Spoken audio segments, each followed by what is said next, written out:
Gramma Rose here. I want to introduce you to a plant. Now this is probably something that you have never seen before. In fact, I had never seen it before until about 10 years ago. And I bought it at Lowe's, at the Lowe's Garden Center as a flower. And then I discovered later on, well, like 3 or 4 years ago, that it's not only a flower, but it's edible, and it's a vegetable, and it's a spinach substitute. So I bought some more, and I have it growing in my herb bed because my herb bed is no-till, and it reseeds itself. And you will see when I show you what it looks like, how it does reseed itself. But it's not invasive. It doesn't spread itself everywhere and make it difficult, to get and pull up and have hundreds and hundreds and hundreds of these plants. Now that's not what it's like. And because the seedlings are yellow or a chartreuse color, they're easy to identify, and when they come up, you know exactly what they are. So let me show you this plant. The name of it is Jewels of Opar. And if you're as old as me, you might remember the Tarzan movie with Johnny Weissmuller. It was Tarzan and the Jewels of Opar. And that's probably where the plant got its name. But it's starting to rain, and I need to get on with this because I don't want to get my camera wet. So let me go on and show you the plant and get on with it. Look at these clouds. See that? Yeah, we're going to have a rain. But I want to introduce you to Jewels of Opar or Talinum paniculatum. So here you go. Let me turn the camera around and let you see it. All right. So this is my herb bed. We won't go into details about it because I'm going to do that on my garden tour. I'll walk around. But in here between the bricks, do you see these low-growing flowers, the rosettes of leaves that are chartreuse looking? They look kind of a sickly green. Well, that's just the color they are.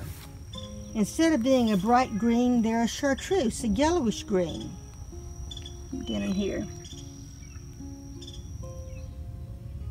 This is a grass stem. Let me get that out of the way. And some more grass that I need to pull up. But this is the Talinum.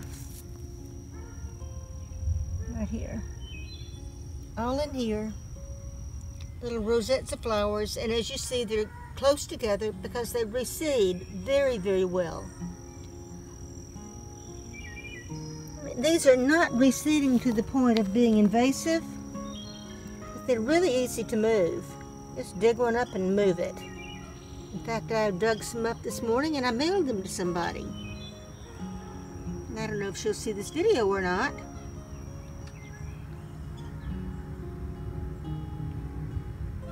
So this was considered a flower, a garden flower, bought for its flowers, bought for its beauty alone, and not because it's a vegetable.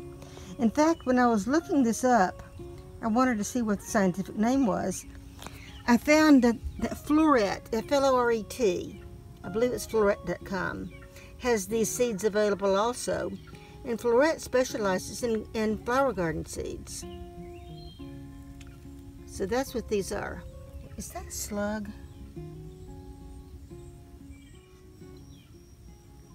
Oh, yes it is. No, it's not. That was a leaf. Oh, goodness, goodness. Okay, anyway, so I bought these as flowers, for the pretty pink flowers. And then later on, let me see, 2017, I planted them. Again, I found these seeds at Southern Exposure Seed Exchange, and they still have them. So if you are interested in purchasing these, because they're a good hot weather spinach, full sun and they don't get big. I got these at Southern Exposure Seed Exchange. And you can too if you want them. So this hot weather spinach that doesn't get very big would be excellent to interplant in your vegetable garden. Let's say with your tomatoes or your peppers or anything that's going to get big, right at the edge of the row. Because it's not going to take over, it's not going to compete, the roots aren't going to be deep, so it's not going to compete for water. And because it's rather succulent, it probably will take less water than most plants anyway. I don't know that for a fact, but I think it's a good guess. Now the thing is if you're doing no-till gardening, that would be perfect because they do reseed.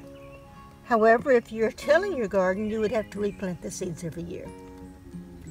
But if you're not, if you're doing no-till gardening, like I am here in this herb bed, well, they're going to come back on their own, just like these have. But this is what this looks like. Talinum, or jewels of Opar, Talinum paniculatum, as I said before. Jewels of Opar, and it's growing in here with some oxalis. So that's going to be a pretty combination. The leaves are different textures, and that's always nice. And over in here is some basil, and there's a borage. And right back in there is the tradescantia and the flowers. The tradescantia flowers have already closed up. So this is going to be really, really pretty later on in the summer. These colors are going to be gorgeous. The purples and the yellows and the green. I just can't wait. Because it won't be too long. These will have gotten big. I will have thinned them out. And they'll be not big. They don't get more than maybe a foot tall. But because they stay low like this. They don't get very tall. Beautiful, beautiful pink sprays of flowers. Tiny little bitty pink flowers. Like I said, like pink baby's breath. So there you go, y'all. A sneak peek of my herb bed. So let's look this way.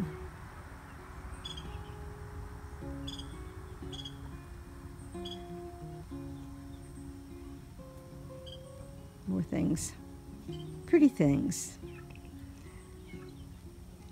That's not pretty.